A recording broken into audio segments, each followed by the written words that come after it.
पूरे 6 किलोमीटर की रेंज में अमेरिका की एक पूरी विंग आ गई, रिलैक्स्ड, कि कोई है ही नहीं। अगर बड़े गोल बनाए हो और बड़ी चीजें अचीव करना चाहते हो तो सबसे पहला काम जहां से तुम शुरुआत करो, क्योंकि इस प्रेशर की कोई बात ही नहीं करता। कितनी हिडन चीज है ये।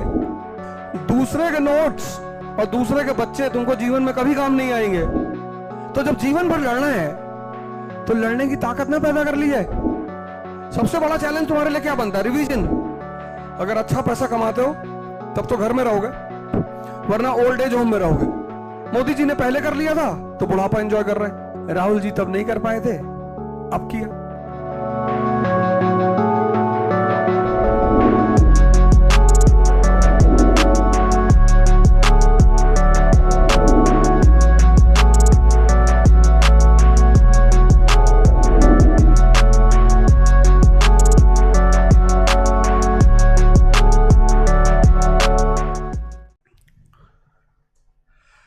जॉर्ज बुचनन जो है वो अमेरिका का एक जनरल था, आर्मी कमांडर था। तो एक प्लाटून को गवर्न कर रहा था वियतनाम में, वही बचा था अपनी प्लाटून में, सब मारे गए थे। तो उसने एक किताब है the short history of Wars, उसमें सारे वॉर्स की जो इंपॉर्टेंट घटनाएं वो मेंशन है। उसने बताया कि मैं अपनी प्लाटून को लेके जा रहा था और राइस के खेत थे, राइस के।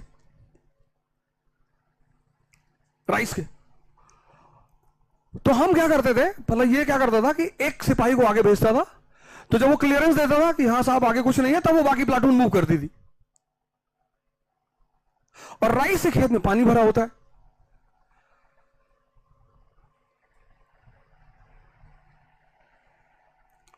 और वियतनामीज क्या करते थे, वियतकांग, वो राइस के खेतों को उन्होंने पानी से जो भरे हुए थे उसके अंदर लेटे हुए थे वो, और 10 किलोमीटर तक लेटे हुए थे। 1 किलोमीटर नहीं, 10। कोई मूवमेंट नहीं पानी में। वो बांस होती है ना, बैम्बू, उस स्टिक को उन्होंने बाहर निकाल रखा था, उससे वो ब्रीथ करते थे। पूरे 6 किलोमीटर की रेंज में अमेरिका की एक पूरी विंग आ गई, रिलैक्स्ड, कि कोई है ही नहीं, और घेर के मार डाला। सिर्फ बुचनन बचा था। उसके बाद अमेरिका ने डिसाइड किया कि अब दुनिया में डायरेक्ट वॉर कहीं नहीं करना है। देखो अफगानिस्तान में डायरेक्ट वॉर नहीं किया उसने, नॉर्दर्न अलायंस को खड़ा किया तालिबान के लिए। उस वॉर के बाद अमेरिका ने डिसाइड किया कि दुनिया में डायरेक्ट वॉर कभी करनी ही नहीं है। जहां भी लड़ना है वहां एक गैंग को दूसरे गैंग से लड़ाना है, खुद नहीं जाना है। अब दोबारा ये गलती नहीं करनी है।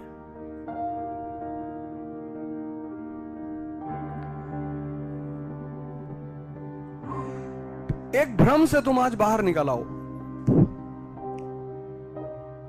भ्रम आज निकल आओगे। कितने लोग हैं जो बिलो 17 है इस क्लास में? कोई नहीं है। पहले तो आज एक भ्रम तुम्हारा तोड़ देता हूं, बहुत जरूरी है। बहुत लोग उस भ्रम में जीते हैं, और उस भ्रम मतलब समझ रहे हो ना, कंफ्यूजन। वो भ्रम उनको जीवन भर परेशान करता है। जिंदगी में जो मस्ती है वो सिर्फ 17 साल तक है, 17। इसलिए जो भी 17 क्रॉस कर जाता है उसके बाद उसको बचपन बहुत याद आता है। 17 पे जिंदगी यू टर्न मारती है, यहां पे वो बहुत गंदा वाला यू टर्न मारती है, और यहां से पहला प्रेशर शुरू होता है पेरेंट्स का, कि भैया पढ़ लो। इंडिया में तो अजब स्थिति, यहां तो नर्सरी से पेरेंट्स प्रेशर बनाते हैं। 17 के बाद जो पहला प्रेशर लाइफ में है वो पेरेंट्स का है। 27 में जो प्रेशर क्रिएट होता है वो फ्रेंड्स का होता है। तुम्हारे बहुत सारे फ्रेंड्स एस्टैब्लिश हो चुके होंगे, और तुम्हारे घर जरूर आएंगे एस्टैब्लिश होने के बाद। तुम्हारे जितने फ्रेंड एस्टैब्लिश हो जाएंगे वो तुम्हारे घर जरूर आएंगे, मम्मी और पापा का पैर छूने के लिए, कि आंटी मेलबॉर्न में रहते हैं, ज्यादा तो नहीं आंटी, लेकिन 50 लाख का पैकेज है। 50 लाख का मतलब क्या हुआ? 2 लाख पर 12 4 48, 4 लाख रुपए महीने मिनिमम। और तुम 27 में अटेम्प्ट दे रहे हो, तुम्हारा इंटरव्यू है आईएएस का, अब वो तुम्हारे माँ बाप बेचारे पैनिक हो गए, ये फ्रेंड्स तुम्हारे प्रेशर क्रिएट करेंगे 27 में, 37 में एक नया प्रेशर क्रिएट हो जाएगा, वाइफ और चिल्ड्रंस, इनका प्रेशर क्रिएट हो जाएगा।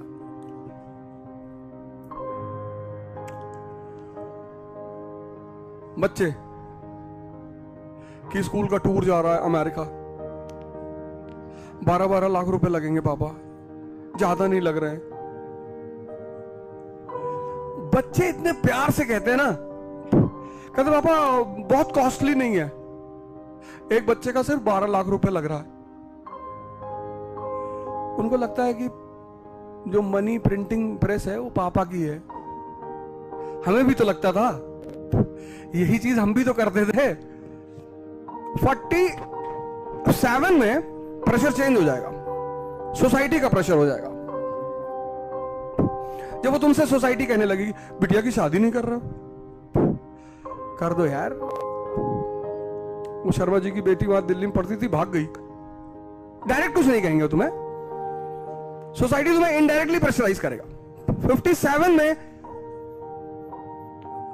रिटायरमेंट आ रहा है,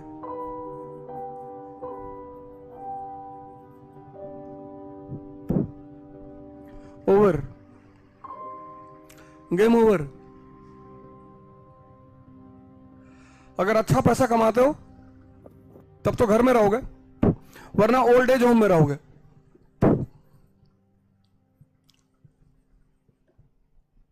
अब कोई किसी को बर्दाश्त करने को तैयार नहीं है। अगर ताकतवर हो मोदी जी की तरह तो तुम्हारे पास 140 करोड़ का परिवार होगा। मोदी जी के पास देखो 140 करोड़ का परिवार है। ट्विटर खोलो, उसमें लिखा मोदी का परिवार, मोदी का परिवार। अपने पापा को एक गिलास पानी नहीं दे पा रहे, उनसे कह रहे हैं बुढ़े होके बकबका रहे हो दिन भर रात भर। ये सब तुम्हारे सामने की घटना है, मैं कोई अलग से एग्जांपल नहीं ले रहा हूं। अब ये जो प्रेशर का खेल शुरू होने जा रहा है तुम्हारी लाइफ में,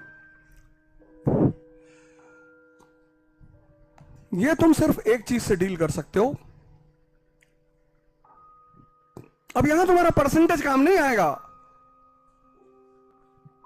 अभी इंदौर में 2 घटना घटी, अभी 15 दिन पहले। एक घटना घटी, पता नहीं तुमने न्यूज पढ़ी कि नहीं पढ़ी। एक टीसीएस की एम्प्लॉय लड़की थी, टीसीएस की, उसका 1 साल पहले डिवोर्स हुआ था। आजकल कोई किसी के साथ नहीं रहना चाहता, उसके अपने रीजंस हैं और हैं बस। तो वो लड़की क्या बोली, क्या की, एक 8th फ्लोर की बिल्डिंग पे गई, एक सोसाइटी में एंटर की। गेटकीपर ने, उसका वीडियो है ट्विटर पे पूरा। वो गेटकीपर उससे पूछता, मैडम कहां जा रहे हो? तो बोले रूम देखने आई हूं, फ्लैट। तो उसने कहा ठीक है जाओ, तो चली गई वो अंदर। फिर वो 8th फ्लोर पे गई, वहां उसने एक छोटी सी स्लिप लिखी, पापा आई एम सॉरी। एक ही डॉटर थी पेरेंट्स की, और फिर उसने 8th फ्लोर से डाइव लगा दिया। जॉब भी थी उसके पास, टीसीएस में काम करती थी, पढ़ी लिखी थी, फिर किस चीज को हैंडल नहीं कर पाई? प्रेशर को।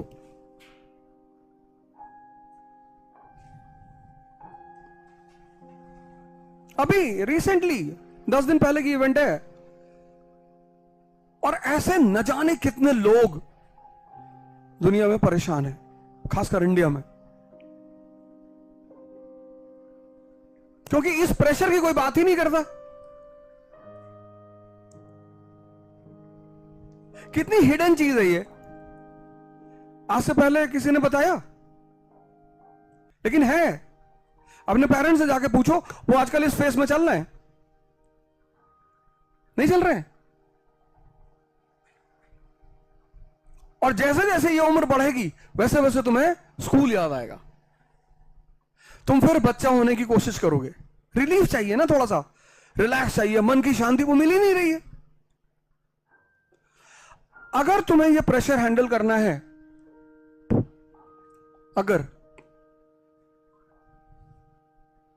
तुम्हें सूर्य कुमार यादव बनना है कि फ्रैक्शन ऑफ सेकंड में डिसीजंस लेने हैं, तो अपने मन और शरीर को ताकतवर करना बहुत जरूरी है।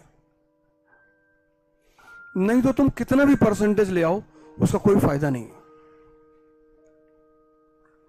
ये पहली बात मुझे कहनी थी। तो पहला काम तो ये करो, सबसे पहला, अगर बड़े गोल बनाए हो और बड़ी चीजें अचीव करना चाहते हो, तो सबसे पहला काम जहां से तुम शुरुआत करो वो ये है कि अपनी जिंदगी में कुछ तो शुरू करो जो तुम्हारे मन को स्ट्रांग करे, क्योंकि तुम सारा काम मन से करोगे।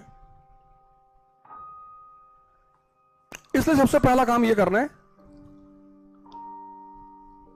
वो डायरी में तुम लिख लो, सबसे पहला काम जीवन में ही करना है कि अपने मन को और शरीर को पावरफुल बनाना है। कैसे? यार, India is a land of cents. किसी एक को ज्वाइन कर लो, सदगुरु को, पंडित रविशंकर को, दिव्य ज्योति जागृत संस्थान को, बड़े सारे योगिक सेंटर्स हैं जो योगिक क्रिया, ध्यान क्रिया करा रहे हैं, कर लो। यहां से शुरुआत करो, क्योंकि ये स्ट्रगल खत्म नहीं होगा। हर 10 साल बाद स्ट्रगल रहेगा, उसका रूप चेंज हो जाएगा। इससे बचोगे नहीं। तो जब जीवन भर लड़ना है तो लड़ने की ताकत ना पैदा कर ली जाए। जब जिंदगी भर लड़ना है तो अपने पेरेंट्स को जाकर देखो, बहुत सारे लोग कितने थके हुए से महसूस कर रहे हैं जिंदगी में, टायर्ड हो चुके हैं, टायर्ड हो चुके हैं। 50+ जो भी है टायर्ड हो चुके हैं। कितना लड़ेगा आदमी? कितना? उसकी एक लिमिट है ना। उसको बताया गया था कि यहां पहुंचोगे फिर लड़ाई नहीं होगी, यहां पहुंचोगे, वो लड़ाई जारी ही है। पहला काम तो ये कर लो, इसको आज से जीवन में इंप्लीमेंट कर लो। Is that clear? हाँ? दूसरा काम क्या करना है? अब ये तो बात क्लियर हो गई। यहां से कोई क्वेश्चन है तो बताओ, इस पॉइंट से कोई क्वेश्चन है बताओ। स्ट्रगल करना है, अब वो डेस्टिन्ड है सबका। मोदी जी ने पहले कर लिया था तो बुढ़ापा एंजॉय कर रहे हैं। राहुल जी तब नहीं कर पाए थे, अब किया। तुम्हारी आंखों के सामने पूरे देश में घूमे बेचारे, जो मिला उसी को गोदी उठा लिए। मेरा भी था। अब बोले अंकल आपको वोट देंगे।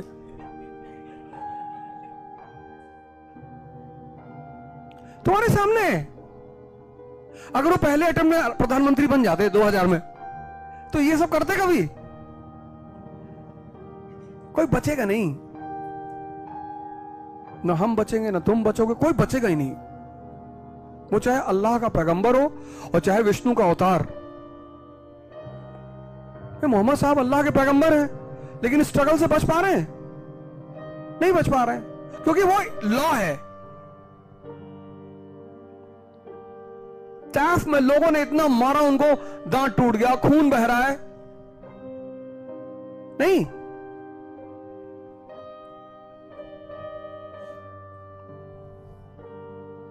नहीं मारा। भगवान राम 14 साल जंगल में, विष्णु के अवतार। भगवान कृष्ण की पूरी जीवन लड़ाई में ही जा रहा है। वो चाहे पैगंबर हो, चाहे अवतार हो, चाहे तुम हो, चाहे हम हैं, इससे कोई बचेगा नहीं। एक रास्ता है, कहो तो बता दें। हरिद्वार चले जाओ।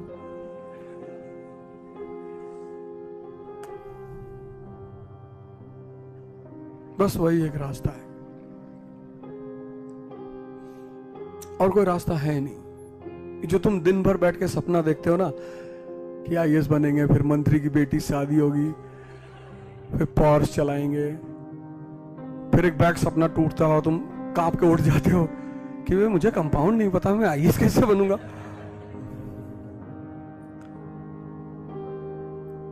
सिंपल सी डेफिनेशन है कंपाउंड की।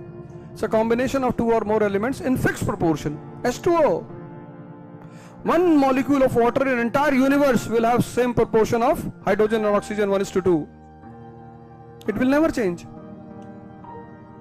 Mixture तो कहीं नहीं सकते। सिंपल। सिर्फ एक वर्ड याद रखो, सिर्फ एक H2O याद रखो। कंपाउंड की डेफिनेशन रटना नहीं है, सिर्फ H2O याद रखो बस। तुम्हें इतनी याद रखने की क्या जरूरत है? It's a combination of 2 and more। इतना कौन याद रखेगा यार?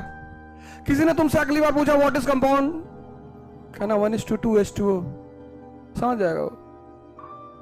ज्यादा बोलने की जरूरत ही नहीं। यही तो रैंचो सिखाता है हमें, सिंप्लीफिकेशन ऑफ कॉन्सेप्ट्स। तो टीचर उससे पूछता व्हाट इज मशीन, कहता sir which reduces human effort sir, fan is a machine sir, chain up and down sir. कहता एग्जामिनेशन में यही बताओगे up and down? Sir examination में तो लिखेंगे ना सर, आपको समझा रहे हैं सिंपल वर्ड्स में। फिर चतुर्लिंगम उसे पूरी डेफिनेशन सुनाता है मशीन के, लीवर पुली ये वो। फिर टीचर कहता वाह।